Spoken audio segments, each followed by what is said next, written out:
The Hero Association dubbed the 9 jins at the top of Jin society as 9 evils. This nickname should be interpreted as 9 sources of evil, a number of destruction, but the 9 evils took the nickname as a compliment and accepted it. The third evil, Defiance, formed a hidden safe haven by utilizing a cave deep in the mountains of South Hamgyong, at Defiance's sanctuary, while looking at Tomer. The jin who worked there then confusedly wondered, what was wrong with her, why was she suddenly in the office? She usually did not show interest in missions. Tomer's appearance was now slightly different with a brownish skin color. Tomer just ignored the whispers of those who talked about her. They felt she was very strange. Was she really a jin? But they soon became panicked and refocused on their work when a male officer entered the room. The male officer then approached and called Tomer. While feeling annoyed, Tomer then kicked the desk in front of her, not caring about that. The male officer then gave a document to her. He said that he knew her skill was great,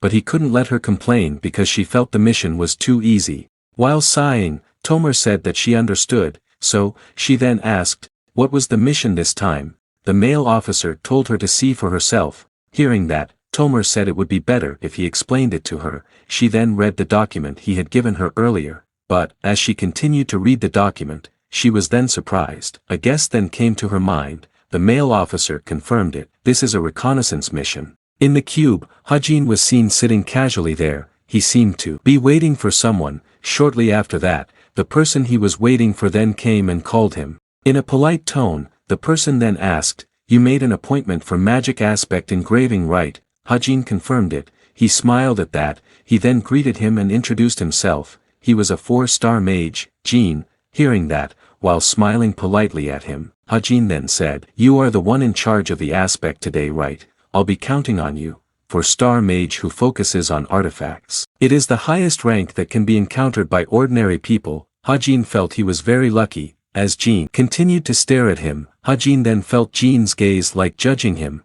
He wondered. He just judged my clothes today, right? With a very different bitchy face from before. While directing him, Jin then asked him to pass this way. Seeing that, Hajin could only lament. Mage was indeed a very materialistic person. Actually he dressed neatly because he knew they were like that. Maybe he should have dressed up even more.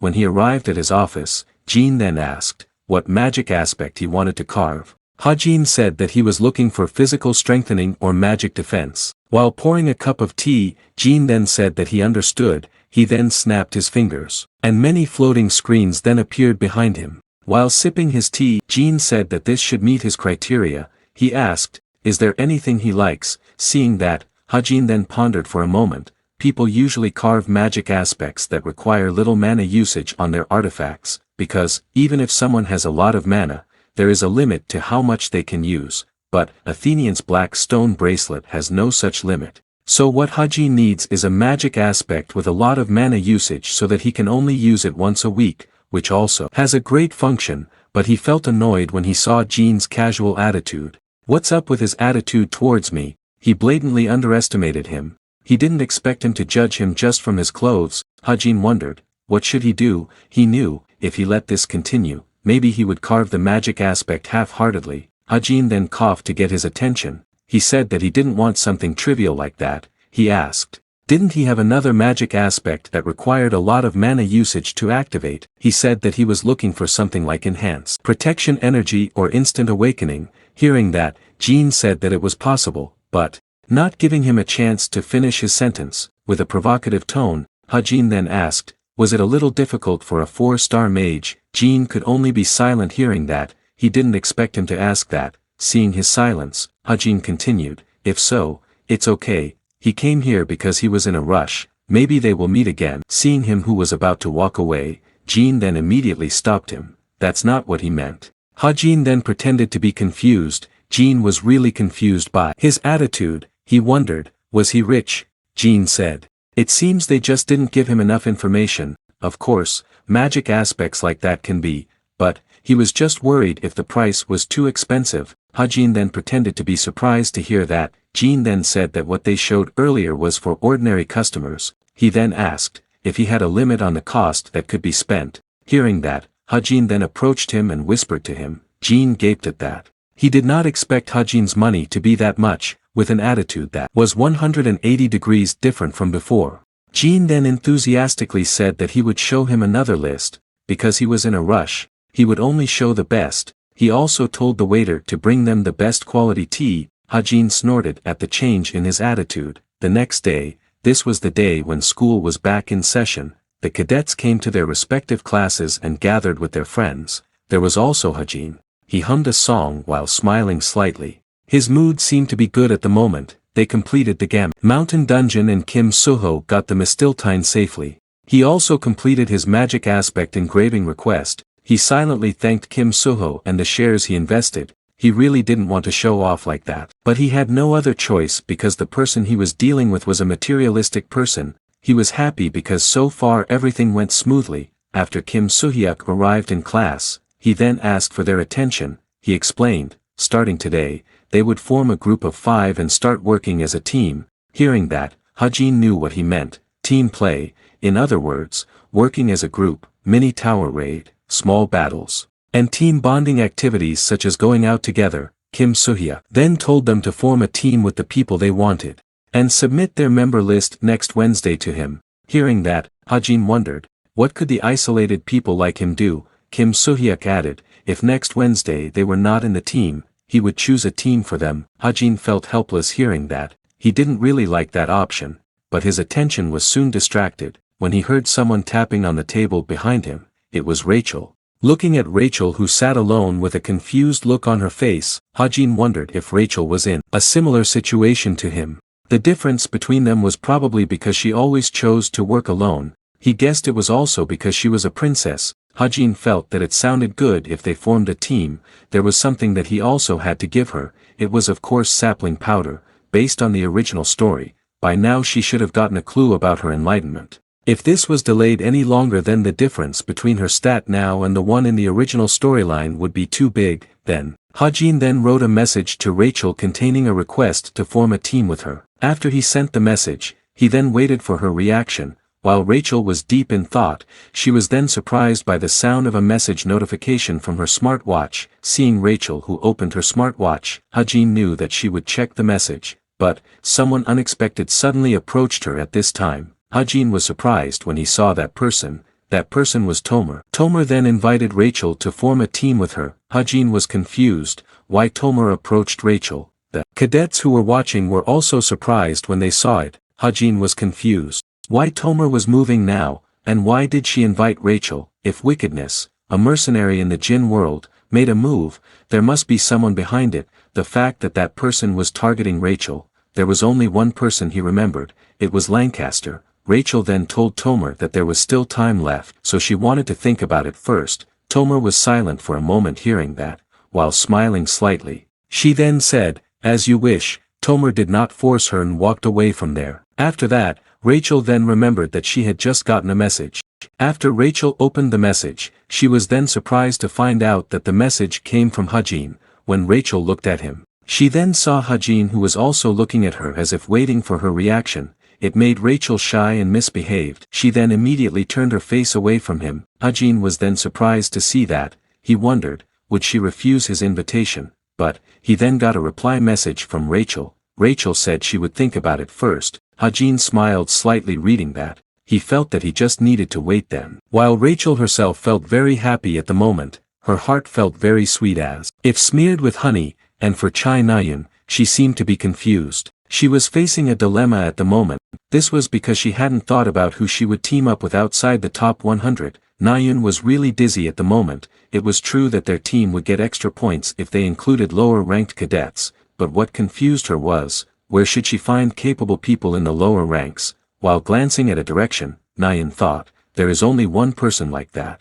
That is of course Hajin, but he has now gotten many invitations to form a team from their classmates. He is really up for grabs like a hot item right now. Seeing that, Nayun can only lament that he is indeed popular, although that only applies when looking for a group. Considering that theory class is one of the criteria for forming a team, people like him who have good grades in theory are the best candidates. Nayun feels that it shouldn't be too difficult for her to recruit Hajin if she wants. If there is one thing that bothers her, what if he thinks she likes him? Nayun will feel very embarrassed if that happens, even though she only wanted to make a team with him. But her attention was then immediately distracted when someone behind her suddenly asked her, was she done thinking? It was Shin Jonghak. Nayun told him to mind his own business. Hearing that, Jonghak then said to her, whoever she chose would not make any changes, so why did she bother deciding? Just pick anyone, like him, and encourage them to put on their best performance. Hearing that, Nayun then stuck her tongue out at him.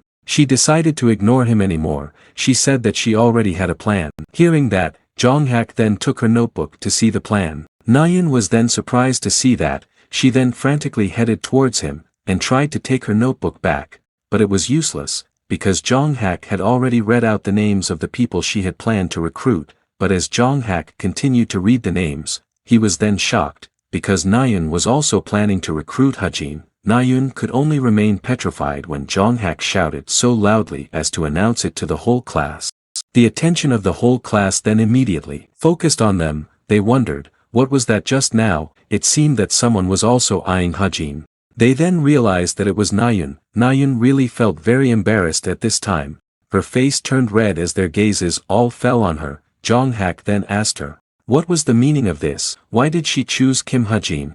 With shaking hands, Nayun told him to shut up. She then irritably hit him in the stomach. Nayun's attack was so sudden that it made Jonghak unable to react. He then could only lie on his desk. Nayun irritably asked, why are you looking at the contents of other people's notes without permission? Seeing Jonghak lying motionless on his desk, the cadets then wondered, was he dead? Not caring about that, Nayun then irritably walked back to her desk. She then glanced at Hajin briefly, but she then immediately turned her face back. Hajin could only feel confused seeing that. After a while, Kim Suhyuk then announced the end of the lesson for today, and the cadets then flocked out of the classroom, and when Hajin was about to leave the classroom too, Nayun then called him. Seeing Hajin who did not hear her call, Nayun then immediately approached him and pulled his hand. Hajin was then confused by that. He then confusedly asked, what's going on? Nayun nervously said, I think you heard it earlier. She then asked, would you like to form a team? But, before Nayun could even finish her sentence, Rachel suddenly interrupted her, and told Hajin that she had submitted the list. Nayun was then confused about what she meant. Rachel explained, Hajin had formed a team with me. Nayun was then stunned to hear that. She then immediately turned to Hajin with a look of disbelief. Rachel said, as she thought. Nayun could only feel shocked to hear that. She really did not know what to say at the moment, with an attitude as if she did not care. Nayun then asked, is that so? She said that she was just worried that no one would want to form a team with him. She was just trying to pay attention to him because they were in the same club. While patting his shoulder, Nayun said that she felt that her worries were in vain. Then good luck. After saying that, Nayun then left there. Rachel stared at her departure with a confused look, while clenching her hands tightly. Nayun then thought, Rachel, she uses a sword just like her, and their physiques are also similar, plus, their grades are similar, except in the theory class. But still, Nayun felt very disappointed at this time. She was disappointed why Hajin chose Rachel instead of her. During break time, Hajin was seen walking with Rachel. Rachel suddenly called him. Hajin then immediately turned to her. Rachel asked, you're not going to join another team, right? Hearing that, Hajin felt she was asking that because of Nayun. He then replied, of course not, but, someone suddenly called him at this time. It was Ho-Zung. Ho-Zung thanked him for letting him join. He said that he honestly wanted to make a team with him too. He was very grateful at this time. While rubbing the back of his head, Hajin said that it didn't matter. He thought, he was just following Rachel. Then, to strengthen their relationship as a team, he then suggested, how about we eat together? He then introduced the man who was with him. He is Lee Bakyu. He is our team member too. Bakyu then greeted him. Hajin was a little worried at first because Tomer started acting. But maybe this will go well, because he is here too. After hearing Ho-Zung's suggestion, Hajin then looked at Rachel doubtfully. Rachel said that it was a good idea. Ho-Zung was happy to hear that. He then asked her if there was anything she wanted to eat. Rachel said whatever. She wasn't picky. Hearing her answer, Hajin then thought, even though Rachel wasn't picky about food, if there was something that she liked, that was it. Hajin then suggested, how about a Korean restaurant? Hankyu-jong. The anticipation could be seen in Rachel's eyes when she heard that. She then immediately agreed to that. Hajin chuckled at that. Ho-Zung also felt that it was a good place. When night fell, when Nayun was in her dorm room, She was now seen talking to someone through her smartwatch. She then said, "Then, our team consists of 2 warriors, 1 shooter, 1 supporter, and 1 mage." The person she was talking to was Hazuki. Hearing that, Hazuki then said to her, since she was a warrior and shooter, their team might have a great combination. Nayun felt proud of herself hearing that, but, Hazuki then asked, did Hajin not join their team? Nayun was then surprised by her sudden question. She then reasoned, if she wanted it,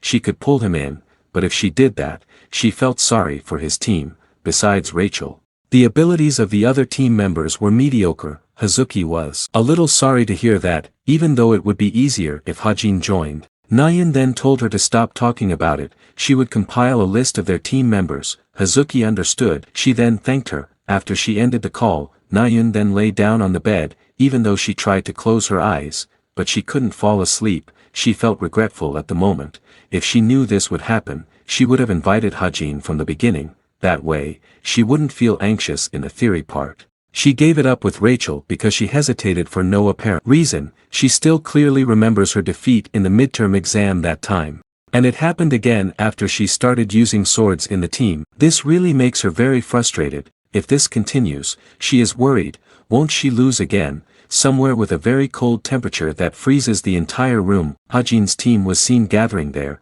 This was the first lesson as a team, dungeon exploration. Generally, when a new dungeon was discovered, the experienced party would go first to explore the dungeon, and their goal today was to replace that party's job. While shivering from the cold, Bakyu said that they had been walking for 20 minutes. Seeing Hajin, who still looked very relaxed, Hozung then asked if he wasn't cold. Hajin replied no, and as they continued to walk forward, Rachel then saw something ahead. They were faced with 5 paths that each led to a different direction. They then asked, which one should we choose? Tomer said there was no point in thinking about it. She then advised them to go in the direction she was pointing, but Hajin immediately replied no. He advised not to go there. Tomer was then confused by his answer. She then asked, why are you so sure? Hearing that, Hajin thought, why not? Her motive was clear. She felt that Tomer must have prepared a trap for them there. But he certainly would not say that openly to her. He then said that he had good eyesight. It was not the right path. Tomer was silent for a moment hearing that. She then asked Rachel, who was the team leader, to make a decision. Rachel felt a little hesitant at the moment. She then said that she would follow Hajin's words. Hajin smiled slightly at that. As they continued to walk deeper, they then saw a large monster with dense fur all over its body. The monster seemed to be fast asleep at the moment. The monster was Snowman. Seeing that, Hozung then said, it seems that the path chosen by Hajin was right. Tomer looked sullen at the moment. After that, Hajin continued his efforts in obstructing Tomer's plan. She continued to reject Tomer's advice in choosing the path they would go, because he knew there were many traps that had been installed that awaited them in there. Although her efforts in keeping Rachel away from the team were admirable, but he could not let her plan go smoothly. As Tomer resentfully stared at him, Hozung then admiringly asked him how he was so good at finding the right path. Hearing that, Hajin simply said that he was just lucky. Tomer then clenched her fists tightly. She was really annoyed at the moment. Is it that hard to get one person hurt so that they can retreat? This is all Kim Hajin's fault. The other team members now really believe Hajin's vision, because it has come to this point. Tomer then called Rachel, and asked her to come with her. Rachel was then confused by it. She then confusedly asked, what does she mean? Tomer explained, the search would be more efficient if they moved in 2 groups. She felt it was not good to rely on just one person, but Rachel was hesitant to hear that. Hajin then immediately said that they could not waste time. While holding Rachel's hand, he then invited Rachel to continue walking. Seeing that, Tomer then annoyedly called Hajin, and asked, why are you so confident? As for the reason why Hajin was so confident in choosing the path, it was because he had 1,000 miles eyes. With this ability, he could see the entire dungeon without being blocked. After determining the correct path, he then said, the path is over here, and they believed him, and followed him through there. As they continued to walk deeper, they then saw Kim Suhyuk, who was already standing there. Rachel then nervously called him. Hajin then confusedly turned to her. Rachel said, your hand. Hearing that, Hajin then finally remembered that he had been holding her hand. He then immediately let go and apologized to her. Rachel said it was okay. While blushing, Rachel said that he didn't need to apologize like that. Seeing them coming, Kim Soo-hyuk then shouted and told them to give their report. Hearing that, they then immediately stood up straight and reported, Snowman, Snow Tree, Snow Golem, and White Drake. Judging from the level of monsters found in the dungeon, at least the level of the dungeon boss here is intermediate. 3. Kim Soo-hyuk smiled hearing that. He then praised them and said that it was perfect. They were happy to hear that.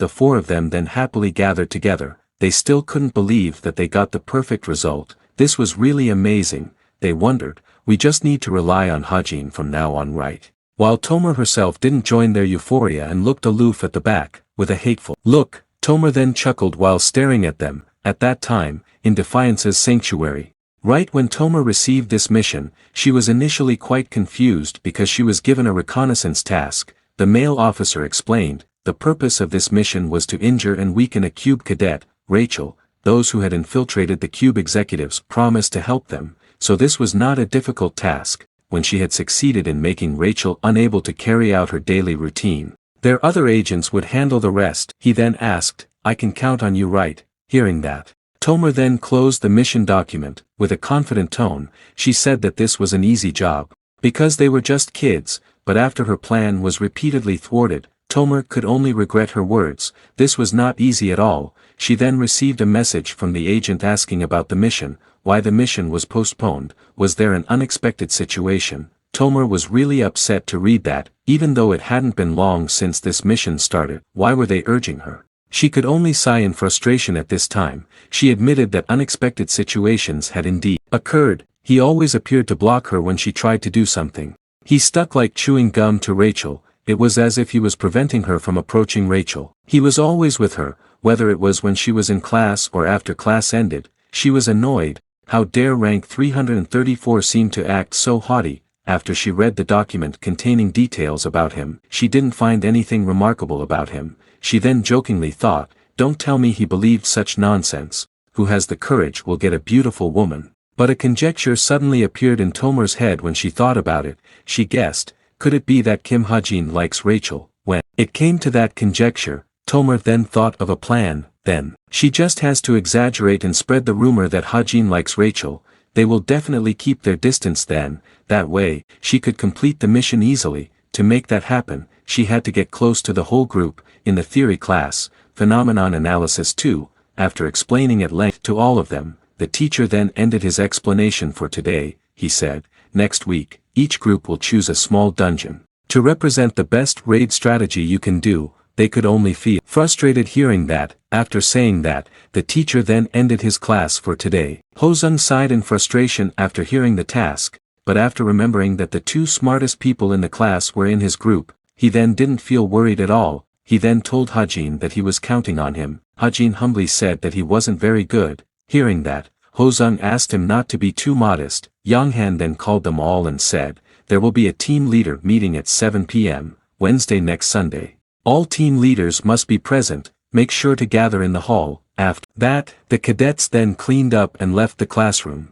Hajin then invited Rachel to go to the cafe to discuss about their respective roles before leaving. Rachel agreed. Hearing that, Tomer then interrupted them and suggested, since we are going to the cafe, let's all eat cake to get to know each other. Hajin was then confused to hear her suddenly suggest that. He then asked, what did she want to do? Tomer said, what else? She said that she just wanted to deepen their relationship as a team. Hajin felt strange to hear that. Why did she suddenly become proactive? After they all agreed, Tomer then invited them to leave immediately. They were running out of time. Hajin was surprised to see that, when she gathered everyone, her actions were really suspicious in Hajin's eyes. After arriving at a cafe called Cafe Carrot, Hajin had checked the roof and underground but he did not find any traps, but still he felt something was strange. Seeing Hajin who seemed unfocused, Rachel then confusedly called him. Hajin then immediately refocused after hearing that. He then explained, Hosung and Bakyu will look for information about the dungeon. Tomer and Rachel, you will calculate the density.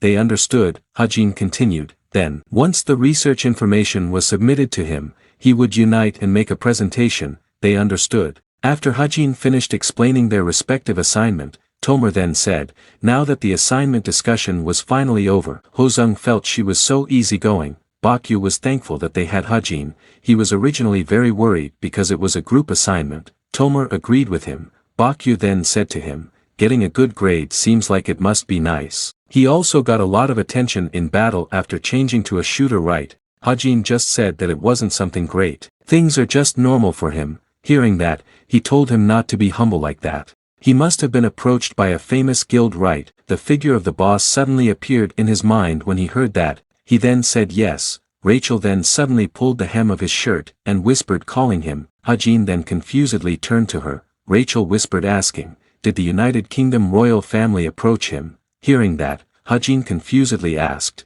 what did she mean? Rachel said, from the United Kingdom royal family guild. Hearing that, Hajin didn't remember them contact him, but he then remembered something. He then opened the email. He said that he did receive an email from them. He didn't realize it because he didn't check his email every day. Hearing that, Rachel was annoyed. Why would they contact someone via email? Hajin then said he would check it now. He was quite surprised that the Royal Family Guild wanted to recruit him. They wrote the email in Korean. He then read the email carefully. The annual salary is 100 million and the commission is given separately. This is not a very attractive offer considering they are trying to recruit him. Rachel asked if she could see it too. Hajin let her. And when Rachel read the email, she was shocked. Why did they do their work like this? And when their attention was all on her, Rachel then sighed in frustration. She asked Hajin to forget it and not read it. She then stood up from her chair and said she would leave first. Tomer was then surprised to see that.